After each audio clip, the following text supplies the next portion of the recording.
Alright, what is going on everybody? Willis Gaming here. We are back and we are covering something new today. We are taking a look today at Valorant. So if you're not aware what Valorant is, it's a new upcoming free-to-play multiplayer first-person shooter that is being developed by Riot Games. This is going to be my first ever official video on the game. I plan to cover this a ton on the channel, so if it's something you would like to see, be sure to leave a like on this video, subscribe, and turn on them bell notifications so you're notified every time I upload a video. So currently, Valorant has a beta which is coming up on April 7th. So how the game pretty much works is it's a 5v5, similar to Counter-Strike, where you need to win a certain amount of rounds to actually win the game. But as I said, the beta is coming up soon. I'm going to be getting access to the beta so I can basically stream the game.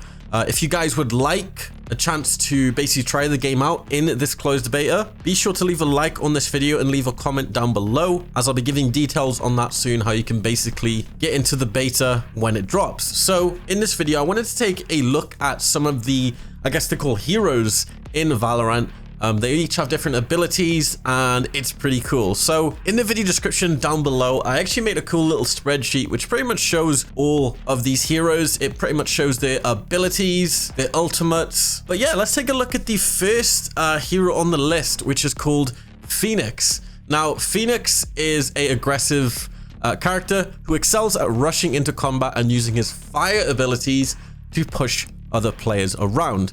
Now, how it works is each hero has a signature ability and then 2 buyable abilities, which you can pretty much buy from the store in between rounds. You then have your ultimate ability, which can only be earned from kills or objectives. So Phoenix's signature ability, which you always have, which is available every round, is called Curveball. So you throw a flashbang that curves around corners. And what I've noticed in some of the gameplay shown when he's actually using Curveball is he sort of clicks his fingers and a little sort of flare flies around the corner and it kind of marks the enemies for a split second. I don't know if this is part of the Curveball effect, but I thought that was pretty cool. So his first buyable ability is called Hot Hands. He throws a fireball that covers a small area in flames. After a short wait or when it hits the ground, these flames damage your enemies but heal you. Pretty cool. Your second buyable ability is called Blaze. You summon a wall of fire that blocks vision and hurts anyone passing through it. The wall can also be bent when casting. You'll notice a lot of the heroes in this game have wall abilities where they can basically wall off areas. It's very interesting why they've gone this route, but nevertheless, pretty cool. His ultimate, I really like. I'm definitely going to be trying out Phoenix the most, just because his ultimate is kind of a cheese. So it's called Run It Back. Marks your current location and starts a short timer. When the timer expires or if you die, you respawn at the marked location with full health.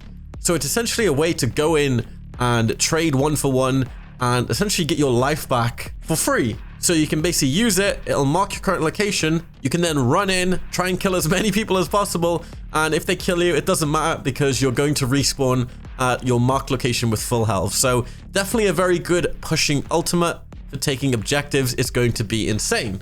So that was Phoenix. Let's take a look next at Jett. So Jett is an agile soldier, all about outflanking enemies and taking them out with quick, precise ambushes. So her signature ability is called Tailwind. This is something she'll get every round. Once again, if you don't know what a signature is, you dash a short distance in whatever direction you're moving. Pretty awesome. So her first buyable ability is called Updraft. You launch yourself upwards after a brief pause. His second buyable ability is called Cloudburst. You throw a smoke grenade that obscures vision wherever it lands.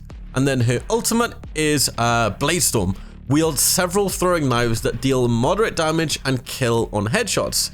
Getting a kill replenishes your daggers, and you can choose to throw them one at a time or throw all remaining daggers in a short-ranged burst. Very cool. From the gameplay you're seeing, this is what it looks like. You pretty much have a bunch of daggers just hovering around you. And obviously, if you headshot, it's an instant kill. And whenever you get a kill, you get a new dagger back. And you can also throw them all at once to sort of do a burst of damage to the body if you just need sort of like a quick, I guess, shotgun blast, as it does say short-ranged burst. So next, coming up on the list, we have Viper. So unlike the other heroes, Viper utilizes a new resource called Fuel. And essentially how it works is this basically fuels her abilities. So Her first signature ability is called Toxic Screen. You create a line of gas emitters that can be activated to create a wall of toxic gas at the cost of fuel. Now, apparently this can be turned on and off, but the only thing is you can't change the location once you put the first line of toxic emitters down from Toxic Screen. Her first viable ability is called Poison Cloud. So you throw a gas bomb that emits a cloud of poisonous smoke at the cost of fuel. You can retrieve that gas bomb and throw it again after a short cooldown. So you can kind of see how it's like you only have one use with most of the abilities with Viper. You need to go and collect your grenade after you've just thrown it, which is obviously not ideal if you're in like some sort of 1v1 scenario. So you might want to be 100% sure before you throw your Poison Cloud. Her second viable ability is called Snakebite. You fire a projectile that creates a pool of acid. Pretty cool. And her ultimate is called Viper's Pit. So she creates a poison cloud that blankets a large area, letting Viper easily pick off enemies trapped within it. Also, any enemy that steps inside the pit will be highlighted for Viper to have an easier time to take down. And apparently this Viper's Pit stays up basically if you're inside it. So if you are Viper and you're in your ultimate or the Viper's Pit, it will basically stay up for as long as you're inside of it. I don't know if you leave it if it goes off, but I'm assuming it will. So moving up next, we've got Sova. For any of you Hanzo mains in Overwatch, this is Valorant's resident bow and arrow guy. His abilities basically help you track down enemies. So his signature ability is called Recon Bolt. You fire an arrow that emits a sonar wave that marks and reveals nearby enemies for as long as it remains in place, and it can also be destroyed by enemy heroes as well. So his first viable ability is called Owl Drone. You use a pilotable flying drone to scout the map and fire darts that reveal enemies. Very good if you're trying to get into an objective and obviously scout out enemies. I'm assuming this can be killed as well if heroes just shoot at it. So his second viable ability is called Shock Bolt. You fire a bolt that radiates damage bursts of static energy on impact. Good for clearing out, I guess, corners if people are sort of camping and you just need to like go around the corner. His ultimate is Hunter's Fury. So it's sort of like Hanzo, where you fire up to 3 energy blasts that pierce walls and travel the length of the map. Any enemies that are hit take near fatal damage and are revealed to your entire team. Very, very cool. So if any of you guys love that bow and arrow, this is our sort of recon dude. So coming up next, we've got Cypher. So if you like spying on your enemies, you'll like Cypher. He's an expert at luring enemies into deadly traps or revealing their movements. His signature ability is called Spy Cam. You place a remote controlled camera that can be manually operated to fire tracking darts at enemies. His first viable ability is called Cyber Cage. So he places a trap that, when activated, slows enemies who pass through it. Cypher can also detonate traps either one at a time or all at once. Very cool. So his next viable ability is called Trapwire. Place a trapwire between 2 walls that restrains and reveals enemies who cross it for a short time.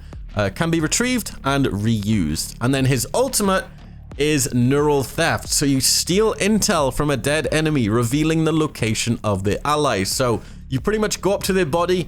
I think you just need to stay there for a few seconds, or I think you can actually throw his hat at the body, which I've heard from some playtests, and it'll pretty much show the location of all the allies, which is really, really cool. Coming up next, we've got Brimstone. So Brimstone brings death from above with a range of orbital weaponry that can bombard the map, creating smoke screens and also damaging enemies. So his signature is Sky Smoke. You use your map to call in multiple smoke screens that block vision. His first viable ability is called Stim Beacon. You select an area to call in his beacon that gives players a nearby boost to fire speed. And then his second viable ability is Incendiary. Throws a incendiary grenade that coats an area in flames. And then his ultimate is Orbital Strike. Call in a deadly orbital strike that strikes a target area repeatedly over several seconds. So pretty much a freaking airstrike. Very cool. So moving on, we've got Sage, the healer of all of the heroes. So Sage is Valorant's resident medic, able to revive down allies or impair enemy movements. So his signature move, which she always has, is Healing Orb. You can pretty much heal you or allies over several seconds, which is going to be extremely important. Her first viable ability is Slow Orb. Throws an orb that creates a zone that slows any who pass through it, preventing them from jumping and emitting a distinct noise when they move through it. His second viable ability is Barrier Orb. She creates a large, impassable wall. And then her ultimate, which makes her so special, is Resurrection.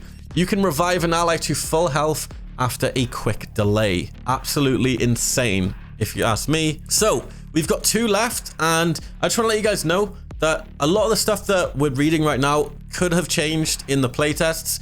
I didn't play myself, unfortunately, but I will be playing the next closed beta, and I'll be sure to bring you guys updated info if any of this stuff changes. So we've got Omen and Breach coming up next, and like I said, apparently these guys got changed in the playtest. Omen's ult got changed, and I think they're going to be nerfing Breach because he was just way too strong. So coming up next, we have Omen. So Omen likes to play mind games by teleporting around the map and striking and blinding enemies. He's pretty much the ninja ghost dude in every single game we ever see. His signature move is called Dark Cover, so you throw a stealth orb that explodes into an obscuring sphere of shadow once it reaches its destination, and this can be charged to increase its maximum distance. His first viable ability is called Shadow Walk. After a delay, teleport a short distance. That actually sounds crazy. His second viable ability is called Paranoia. Launch a shadow clone in a straight line that inflicts anyone it touches with blindness, so it's like a flashbang clone. That's pretty cool.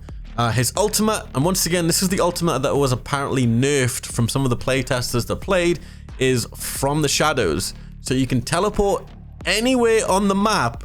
Yes, anywhere on the map. You can teleport anywhere on the map, but it takes a few seconds to complete.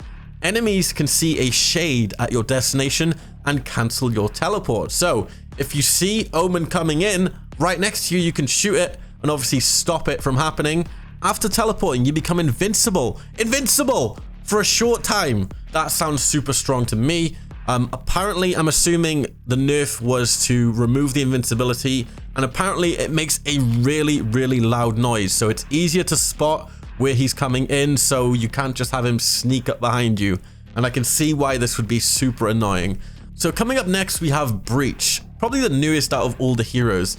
We haven't really seen much on this dude, but he was in the playtests, 100% confirmed. So Breach could be a lethal combatant in the right scenario. With the ability to stun and blind enemies, he could take out an entire team with one flanking maneuver before they even know he's there. So judging from that, I can tell this guy's going to be absolutely nuts. So his signature move is Fault Line, a stun grenade that slows an enemy and throws off their aim tremendously. So there you go, straight off the bat. His first viable ability is called Aftershock. So apparently we don't have any news on what this ability does yet, just because he's so new. So I'll be sure to update that in the video description and in the spreadsheets in the video description once it is updated. His second viable ability is called Flashpoint, and it's your standard flashbang style non-lethal throwable. So it's a flashbang that you can just throw. And then his ultimate, once again, we don't really know much about his ultimate, but apparently from the playtests, it was super powerful.